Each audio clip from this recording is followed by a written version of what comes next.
Okay, I'm out here doing another episode of Jason Sweats to Death. Working on the green bean. It's fire out here. That's the temperature is fire. It's really only in the mid 90s, so it's not that bad. Here is my severely overbuilt engine hoist. The last time I made a video about this, I was talking about what the plan is, what I'm going to do. There's really not a whole lot to getting this engine out of here. I cracked I disconnected the refrigerant lines from the air conditioning compressor. That wasn't what I wanted to do, but it was easier to just release the refrigerant than to find the right socket and whatnot. I've got all the bell housing bolts out. That's the hole where the starter goes right there. Getting ready to pull this thing out, getting ready to separate this engine.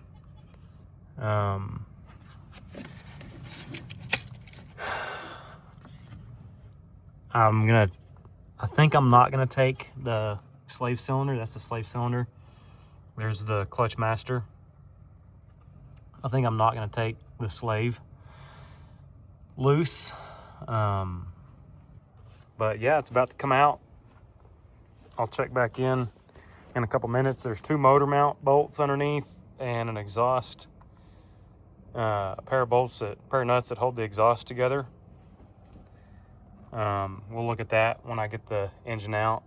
But that's what's going on right now. I'm about to hook a chain up to this bad unit and see if I can pull her out. Still hot. Still fire degrees hot. I've got it loose. I was pulling on it earlier, right after that last video, or that last segment, whatever, and I realized that I had forgotten that collector bolt.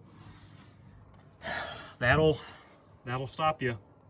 So now I gotta get it up high enough to get the manifold over the core support. My overbuilt cherry picker, the feet on it are too tall, so I had to jack the car up to get the cherry picker underneath it, and so it's a struggle, but I feel like I've just about got it there. I may end up having to call my wife out here to help me push this cherry picker back. So that's this segment. I'll check back in shortly.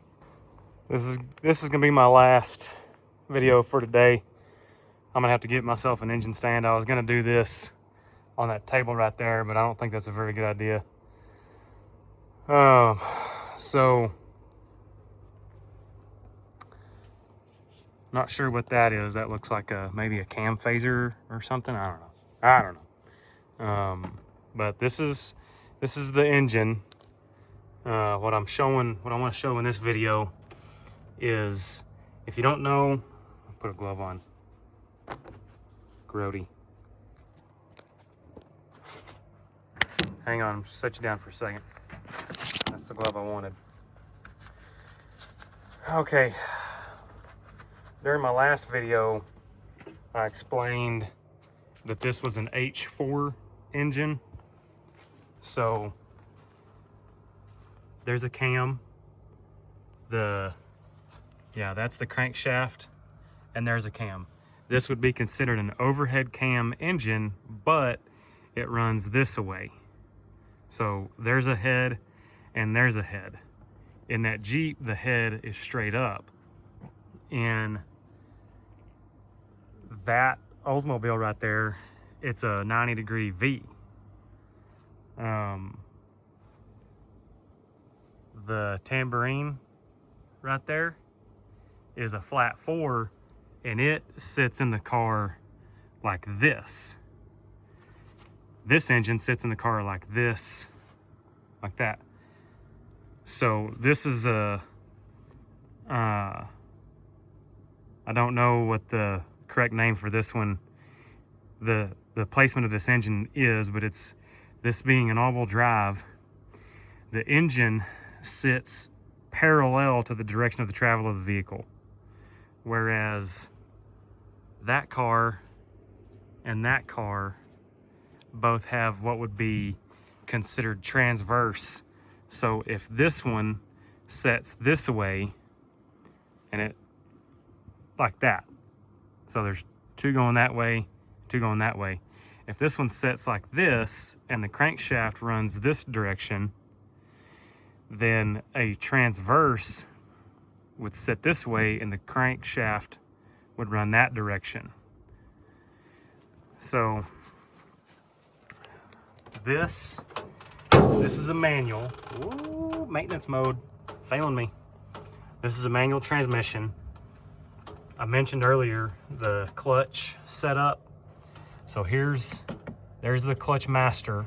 That's connected to the clutch pedal. This is the clutch slave. When you press on that, hydraulic fluid travels through the line and it pushes a cylinder that way. That pushes this guy like that. That pivots right there on that nubbin and it pushes the throwout bearing this way. When that happens, it pushes on these fingers. This is the pressure plate. It pushes on these fingers. Here's the flywheel. The clutch disc is down in there. On an automatic transmission, there is no flywheel. There's a torque converter and what's called a flex plate. They essentially serve the same purpose for the most part, but there are some differences. So the clutch disc is inside here between a friction plate and a flywheel. And so when you press the clutch disc, you push the clutch pedal and it pushes the throwout bearing, that guy right there, this way, and it pushes on these fingers, it causes the pressure plate to move that way, which opens a gap between the flywheel and the pressure plate, and it releases the clutch disc and allows the clutch disc to spin freely. Well, the clutch disc, you can see inside of that hole right there, that shaft splines to this shaft. I can turn this shaft right now because the car is in neutral. If the car was not in neutral, this shaft would not spin. I think I'm not gonna replace the clutch disc, flywheel, and pressure plate like I had considered doing last night. What is masking tape? Just because nothing looks like it's in bad shape, and I may still decide to do that. That's what I'm trying to see right there. That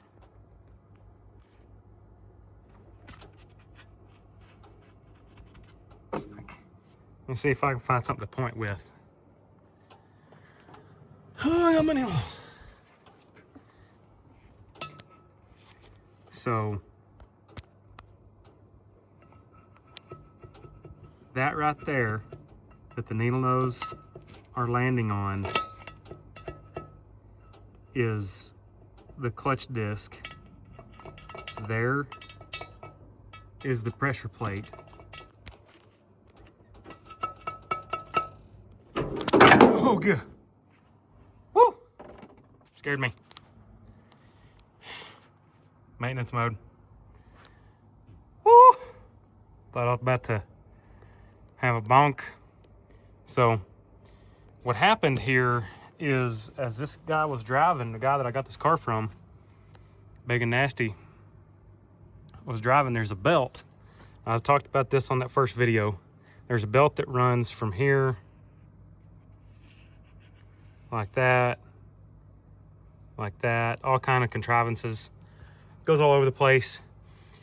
Well, that belt that is attached, that runs on the crankshaft, it connects the crankshaft to the camshafts. Well, that belt broke while he was driving, and here's a remnant of that. Put that back on there for safekeeping. So when that happened, the crankshaft is still connected to the transmission. The transmission was in gear, so the car was traveling. And when the belt broke, this and this were no longer in time with each other. So this was able to slip like that, and this probably stopped spinning very quickly, as did this. And so when that happened, the cam left the valves. There's 4 valves. There's at least 4 valves. There may be 16. I don't know. I don't know if this is a 32 valve engine or 2, 4, 6, 8. No, it'd be a 16 valve. I think it's probably a 16 valve. Yeah. 32 would be an 8-cylinder 4 valve. Anyways, when this stopped spinning, there was valves that were open in the down position, and the piston was still traveling in and out like this, and it made contact with one or more valves. And I'm gonna go over all this as I take this engine apart and do what I'm doing. But suffice it to say, basic law of physics, two objects cannot occupy the same space at the same time. We all know that one. So that's what happened. So now I got to get an engine stand and get this here engine on it and get to work. Looking forward to it. It's pretty cool. Never done one of these before.